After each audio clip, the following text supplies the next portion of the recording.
En Argentina existen casos que, pese a ser muy oscuros, con el tiempo fueron olvidados. Hoy, en el último capítulo de la primera temporada de esta serie, vamos a conocer algunos casos que seguramente te van a dejar pensando. Argentina, un país con buena gente.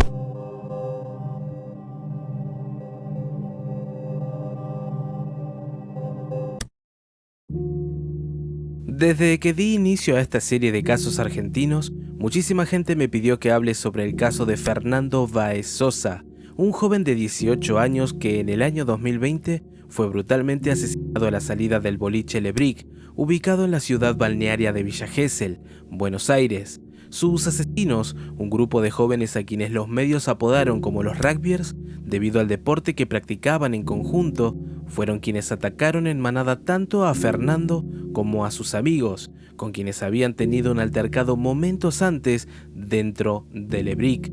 Y fue durante este ataque que el joven de 18 años recibió un golpe que lo terminó dejando inconsciente en el suelo.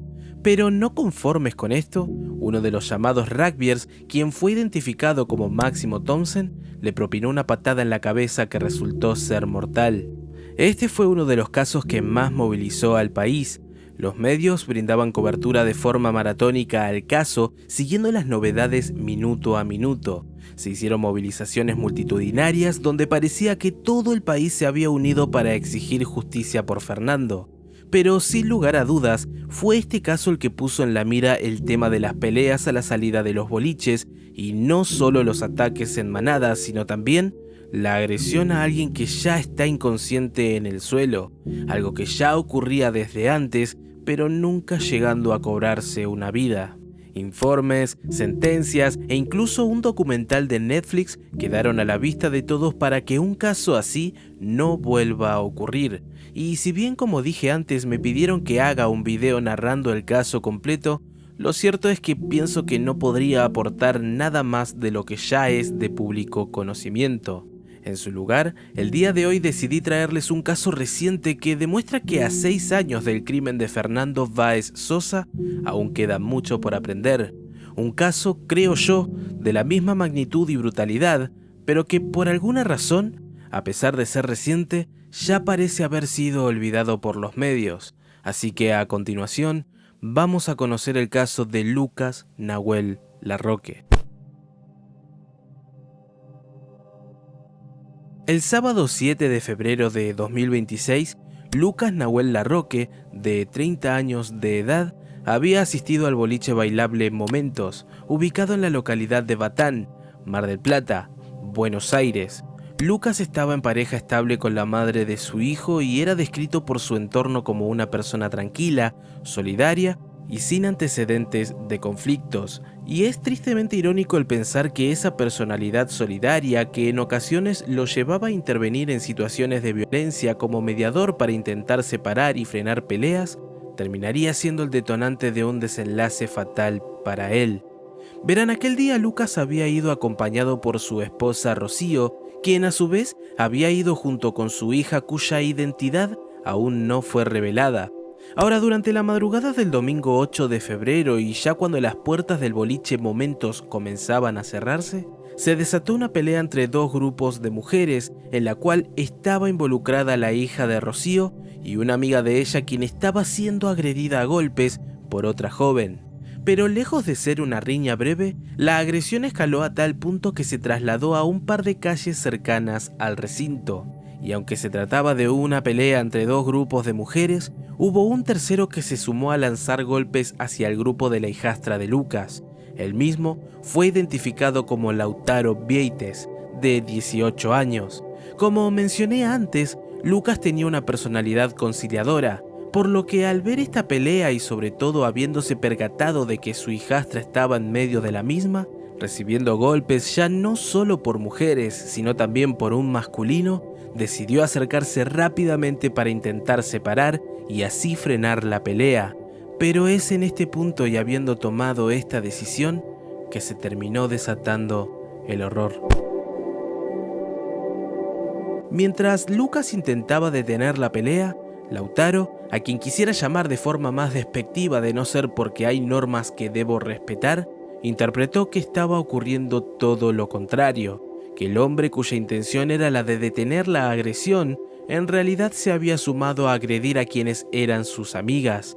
Es así que, aprovechando el momento de vulnerabilidad del hombre, quien mantenía una actitud pacificadora, tomó impulso y le propinó un golpe de puño de forma sorpresiva en el rostro que terminó derribando y dejando inconsciente en el piso a Lucas.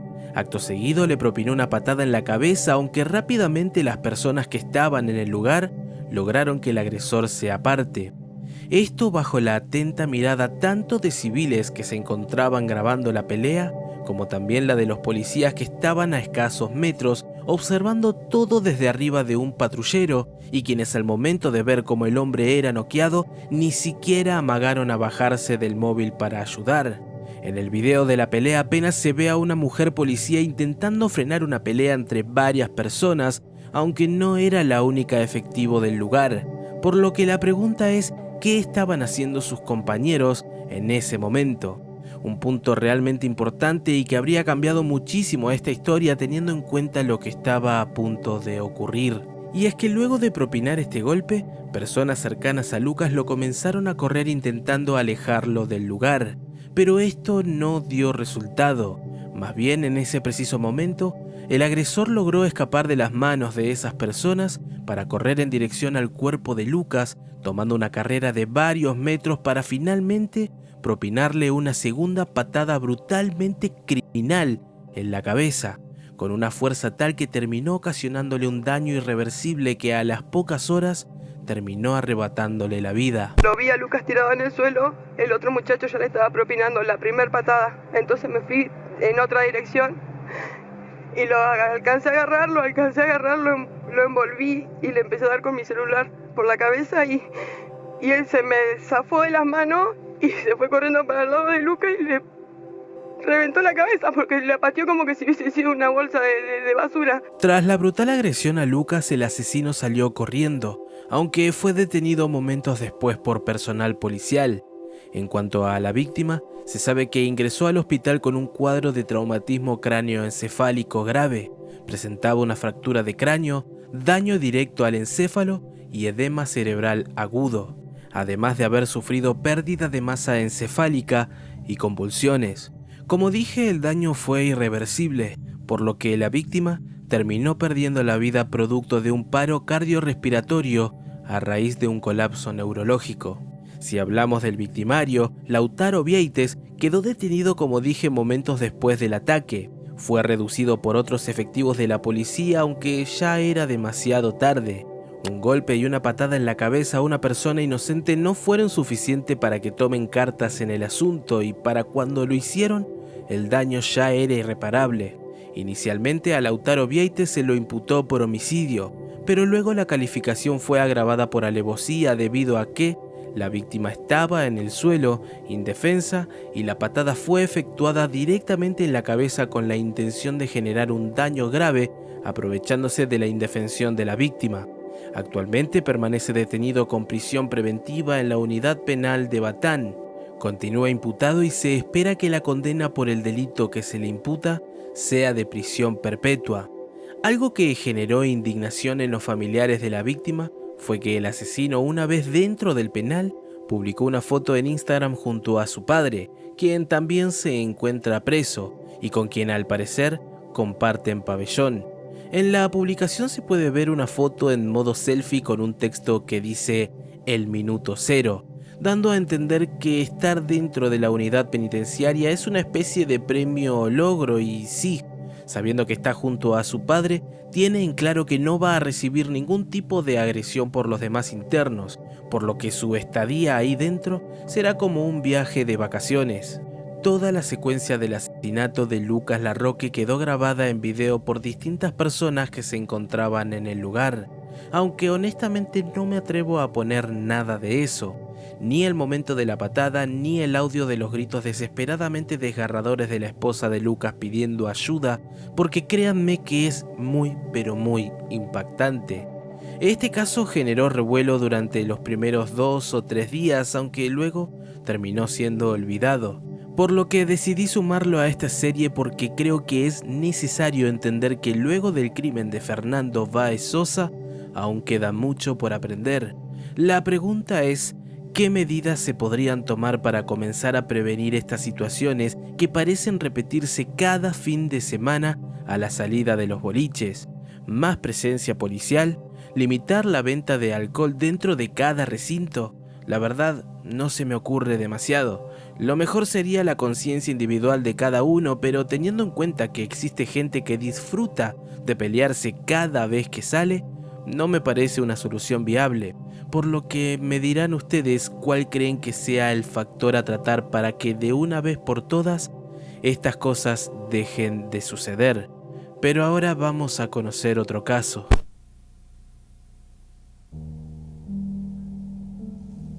Como saben, durante los últimos meses en Argentina se estuvo hablando mucho sobre los Terians, esta especie de tribu urbana sobre la cual ya hablé hace casi 2 años, hecho por el cual muchos aseguran que soy un viajero del tiempo o un adelantado a la época. De más está decir que en este capítulo no voy a hablar precisamente sobre los Terians, ya que no considero que estén haciendo nada malo. En su mayoría son adolescentes o preadolescentes que sienten una conexión un tanto extraña con los animales y nada más. En unos años, cuando crezcan y maduren un poco, estoy seguro que van a mirar hacia atrás y bueno, básicamente va a ser como cuando Facebook te mostraba un estado antiguo tuyo y te sentías un pelotudo. Si bien existe un reporte sobre que un Terian mordió a una nena de 14 años, lo cierto es que esa noticia parece más humo que otra cosa. Y digo esto porque intenté investigarlo y no hay nada más que una nota totalmente inchequeable.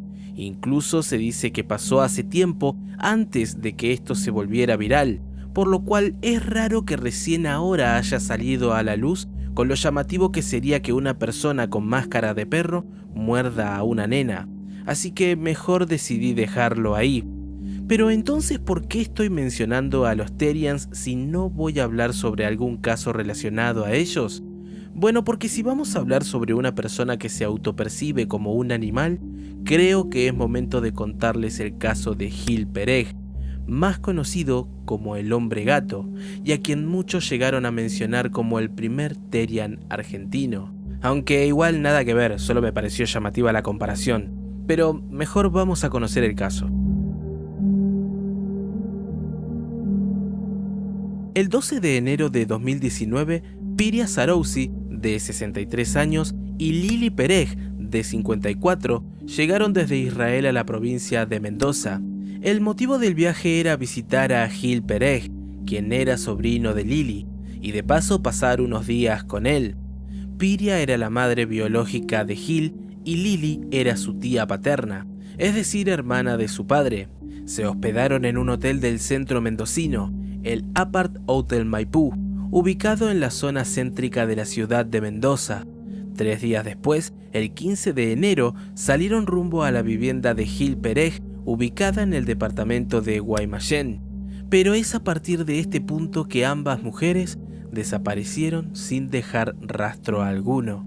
Días después, al no tener noticias sobre ellas y haber perdido todo contacto, familiares directos desde Israel realizaron la denuncia por desaparición.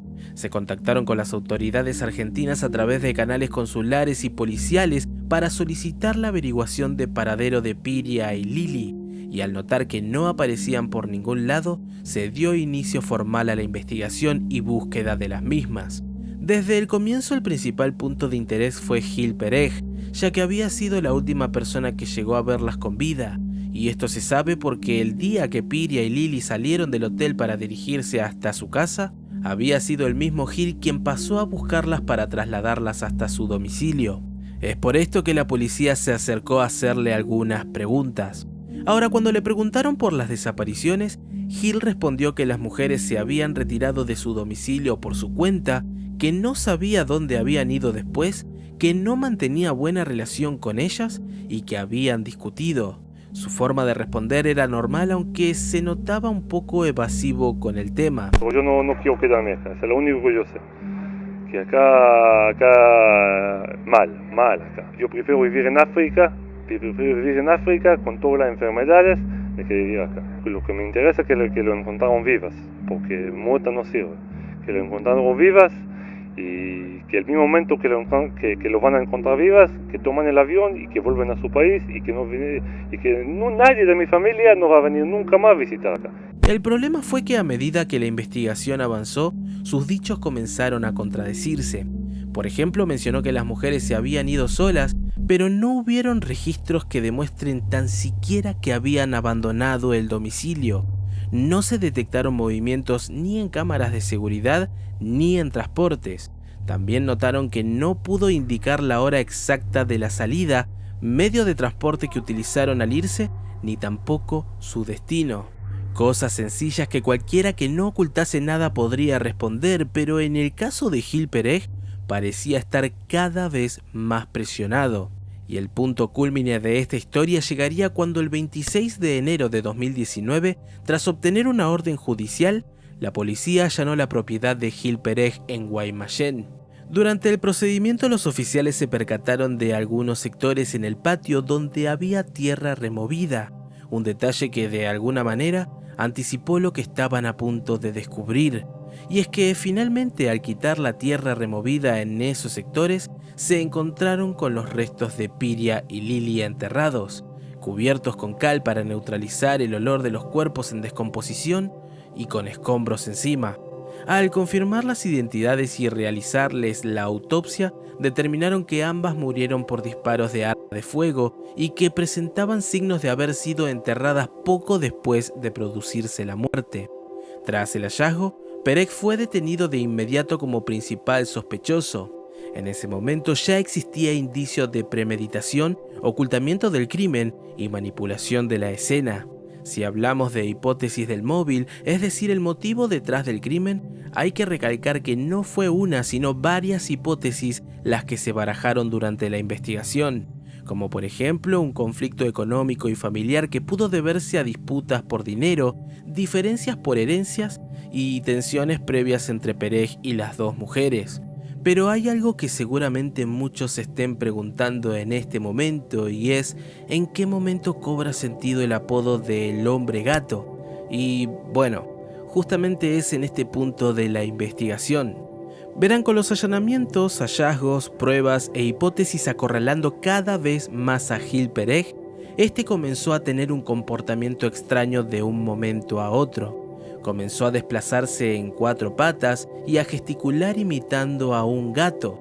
Se negaba a responder preguntas y en su lugar maullaba a los gritos. Y esta parte del caso me recuerda a uno que vimos hace poco, más precisamente en el capítulo 7 de esta serie, el caso del loco Amin. Y al igual que con aquel caso, me surgió la siguiente pregunta: ¿este comportamiento lo llevaba a cabo para evitar una condena o realmente se había vuelto loco? Esa pregunta me llevó a consultar en distintas fuentes y bueno, veamos qué fue lo que ocurrió a partir de ahí. El juicio se llevó a cabo en Mendoza en el año 2021. Durante el proceso, peritos psiquiátricos concluyeron que Pereg no presentaba un trastorno mental que le impidiera comprender la criminalidad de sus actos. La fiscalía, por su parte, sostuvo que su conducta era simulada para evitar la responsabilidad penal. Finalmente, la hipótesis de un conflicto previo de tipo familiar y económico fue la que más fuerza cobró, aunque desde la defensa alegaron que Pereg no comprendía la criminalidad de sus actos, que vivía en un estado psicótico y que creía ser un animal. Y si bien los peritos determinaron que tenía rasgos de personalidad extraños, también determinaron que era completamente consciente de cada uno de sus actos al momento de cometerlos. Durante el juicio, Pereg no dejó de comportarse como un gato, ya sea cuando le preguntaban algo o incluso interrumpiendo a otras personas, él se ponía a maullar. 1145/19, seguidos a instancia fiscal y de la querella particular contra el señor Gil Pereg. Señor Gil Pereg, ¿es ese su nombre correcto? Su DNI, señor Gil Pereg, es 94.618.393. Bien. Señor Gil-Pereg, antes del ingreso del jurado, yo le advertí que si usted quería permanecer en la sala, debía hacerlo en silencio, con respeto y con decoro. De lo contrario, usted va a tener que ser trasladado a una sala contigua al tribunal, desde la cual va a poder ver y oír todo lo que ocurra en la sala, y en caso de que usted desee participar, se lo hace saber a las personas que lo custodian. Pero no puede continuar gritando en la sala de debate. Bien, bueno, señor Gil-Pereg, basta. Por favor, trasládenlo y que permanezca en la sala escuchando todo lo que ocurra aquí en la sala. Finalmente, el 26 de octubre de 2021, tras el juicio por jurados realizado en la provincia de Mendoza, Gil-Pereg fue declarado culpable de doble homicidio agravado por el vínculo, esto por el asesinato de su madre Piria Sarouzi, y homicidio simple en el caso de su tía, Lili Pereg. La pena fue de reclusión perpetua. Nosotros, el jurado, encontramos culpable por unanimidad al acusado Gil-Pereg del delito de homicidio simple agravado por el empleo de arma de fuego conforme al requerimiento de la acusación. Estando preso y recluido en su celda, Gil-Pereg siguió comportándose como un gato. Ya no decía ni una sola palabra, solo maullaba. Pereg, tenemos que hacer control sanitario. ¿Tiene ropa?